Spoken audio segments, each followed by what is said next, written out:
కృష్ణారెడ్డి గారు, అచ్చిరెడ్డి గారు ఇక్కడ రావడం చాలా సంతోషంగా ఉంది. ఎందుకంటే నా బిగినింగ్ కెరీర్కి చాలా ఉపయోగపడిన ఆ సంస్థ మనీషా ఫిల్మ్స్ కానీ, అలాగే కృష్ణారెడ్డి గారు. దాదాపు కొన్ని సంవత్సరాలు ఈవీ గారు, కృష్ణారెడ్డి గారు సినిమాలే చేసుకుంటూ నేను ఫ్యామిలీ సబ్జెక్టులు చేసుకుంటూ ఉండేవాడిని.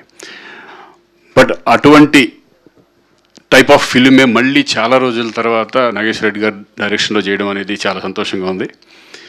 నేను ఇక్కడికి వచ్చినప్పుడు అనుకున్నాను, ఈ మధ్య చాలా సినిమాలకు హీరోగా గెస్ట్గా వచ్చాను, మళ్ళీ నేను హీరోగా నా సినిమా నేను నిజం గెస్ట్నా హీరోనా అనే ఫీలింగ్ నాకు ఇప్పుడు వచ్చింది. సో ఎందుకంటే అలవాటు తప్పింది కదా.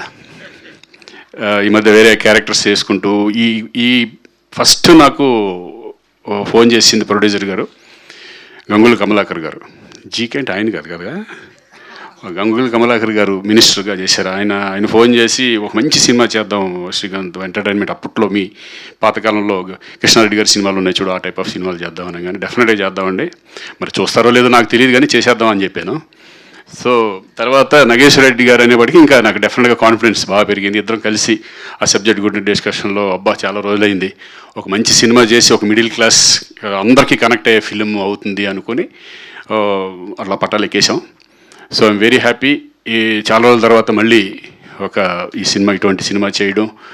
ఫస్ట్ 2 రోజులు కొంచెం ఎంటర్టైన్మెంట్ చేసేటప్పుడు పాత రోజులు గుర్తు తెచ్చుకొని చాలా ఎంజాయ్ చేశాను. నేను నిజంగా ఈ క్యారెక్టర్ని మాత్రం అది ఎలా ఉంటుంది ఏంటనే తర్వాత అనవసరం, బట్ నేను మాత్రం సినిమా చేసినంతసేపు చాలా ఎంజాయ్ చేశాను. అలాగే నా తోటి ఆర్టిస్టులు, ఫాదర్ చేసిన మురళీ గౌడ్ గారు, ఆయన నిజంగా ఆయన టైమింగ్ మామూలు టైమింగ్ కాదు. ఆయన చూసి నేనే నవ్వుకునేవాడిని సరదాగా, ఇంకా పెంచండి నైస్ రెడ్తో కూడా అనేవాడిని నేను.